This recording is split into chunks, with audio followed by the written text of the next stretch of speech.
Welcome sa Dries TV. Kung interesado ka sa ganitong news, huwag kalimutang isubscribe ang ating YouTube channel. Maraming salamat! Welcome back again sa ating YouTube channel mga kakimpaw, and sa update natin ito, ang pag-uusapan natin ay tungkol sa mga importanteng kaganapan kina Kim and syempre kay Paula Avellino.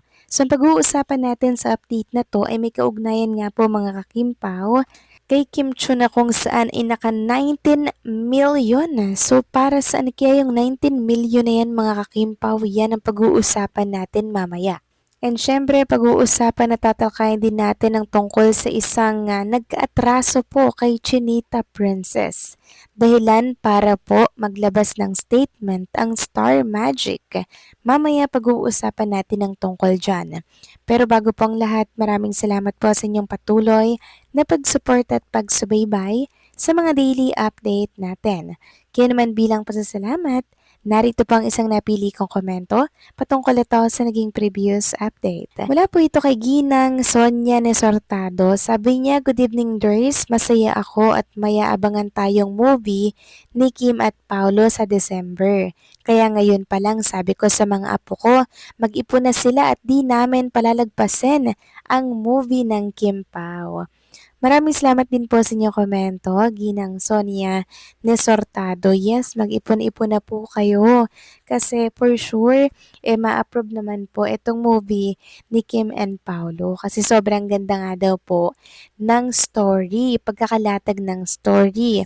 Dahil pinag-isipan daw to mga kakimpaw at ina-expect na rin ng ibang mga executive po ng ABS-CBN na makakapasok nga ito dahil sa ganda nga po ng storya. So ito daw po ay tatatak sa ating mga puso at isipan. So pag mga ganyan po yung mga linyahan, alam nyo na hindi basta-basta yung movie, yung story na papanoorin po natin by December. And hopefully ay ma-approve nga po ito ng MMFF. Dahil isa talaga ito sa pipilahan po sa takilya.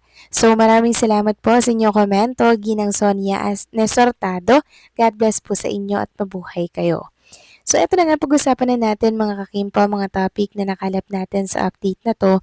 At tunahin na nga natin pag-usapan ang tungkol nga po dito mga kakimpaw sa ibinahagi po na statement ng Star Magic. So para po yun mga kakimpaw sa HBO na kung saan ay hindi po na-edit out yung part doon na kung saan ay nahalata po na year 2023 pa po ito na i-shoot mga kakimpaw. Tapos ngayon lamang po ito inilabas. Hindi naman sila okay ngayon ni Ate Lakam. Sabi nga po dito ng isang account sa X, ang sarap talaga panoorin ni Kim Chu sa mga reality shows. Kasi ang asset naman talaga niya ay ang pagka-genuine niya. Ganda din ang mix or personalities episode nila. Na-edit out lang sana yung mga nasabi niya about her ate kasi 2023 pa to na shoot. So ayan mga kakimpaw, napakalinaw. 2023 pa pala to na shoot. Kaya pala nung nalaman natin na merong announcement po ang HBO na meron nga pong palabas itong si Chinita Princess dito sa HBO, medyo nawindang lang tayo kasi hindi naman natin nakita at nabalitaan na nag-shoot si Chinita Princess dito. Yun pala, 2023 pa at ngayon lamang po pala ito na ilabas mga kakimpaw na kung saan hindi nga po sila okay ni Ate Lakam. Kaya po ang Star Magic naglabas po agad ng paliwanag at paglilinaw na ito po ay 2023 pa nga po na i-shoot at yung kaso po ay still ongoing po yun mga kakimpaw at desidido si Kim Chu na talagang isulong yung kaso. Then sabi nga ni Kim Chu dito, "This is regarding the HBO Come Dine With Me series that is streaming now." So sana malinaw na po ito sa lahat mga kakimpaw. Samantalang pag-usapan naman natin ang tungkol naman dito sa 19 million na nakuha po or na-unlock ni Chinita Princess. So para po ito mga kakimpaw sa most followed celebrity on Facebook for 2026. Si Kim Chu po talaga yung most followed ng mga netizen. Kung bagay siya po talaga yung pinapollow or talagang hinahanap-hanap dito sa mundo ng social media. So pang rank 5 po mga kakimpo si Kim Chu na mayroong 19 million followers. Sabi nga dito, as social media continues to shape the entertainment industry, Facebook remains one of the most influential platforms where artists connect with millions of fans around the world. This recognition highlights celebrities whose remarkable presence, enduring popularity, and outstanding contribution to film and television have earned them an exceptional following on the platform for the integrity and credibility of this feature. Content creators, influencers, bloggers, and bloggers are not included in this list. Only celebrities with established careers in film and or television series through recognized TV network are considered eligible. So most followed, rank 5 si Chinita Princess na merong 19 million followers. Sobrang nakaka-proud naman talaga si Chinita Princess, no? Talagang sa loob po ng 20 years, hindi po siya nalaos, hindi po siya mga kakimpaw na bakante. Samantalang yung ibang mga celebrities na nakasabayan niya po, ayun, laos na yung iba, may mga anak na din, di ba? Kung bagay si Kim Chu sa loob ng 20 years, siya po yung artistang never pong naging laos, di ba mga kakimpaw?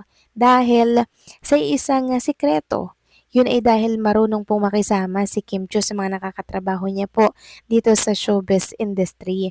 And yan talaga yung very important mga kakimpaw. Pag nasa showbiz industry tayo, 'di ba dapat marunong talaga tayong makisama, makihalubilo, 'di ba? Kasi yan po talaga yung tatandaan sa atin mga kakimpaw. Lalo na po ng mga executives. Kaya naman congratulations kay Chinita Princess dahil sa 19 million followers na na-unlock niya para sa most followed celebrity. Samantalang next topic naman, talakayin naman natin mga kakimpaw, mga naghahanap po kay Paula Avellino nung time po na nag-share si Kim Chu ng kanyang pa-gym kanina. So kung yung papansin mga kakimpaw yung video po na binahagi ni Kim Chu, meron po siya doong kausap. So malamang sa alamang, ang instructor po ni Kim Chu ay si Paulo Abilino din po mga kakimpaw. Kasi habang nagbubuhat nga si Kim, talaga naman po nakikipagtsikahan siya sa hindi po malaman kung sino Malamang si Paolo Avellino yon kasi You Beside Me Always lang naman si Kim and si Paolo na para bang hindi sila mapaghiwalay. Na para bang may sarili pong mundo mga kakimpaw.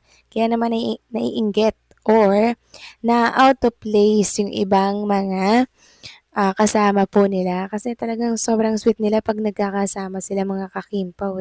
Kaya talaga namang, minahal sila ng sobra po ng mga Kimpaw fans dahil sa napaka-genuine po na pinapakita nila para po sa mga Kimpaw fans. So kayo ba mga kakimpaw, ano masasabi ninyo dito? Please comment down below.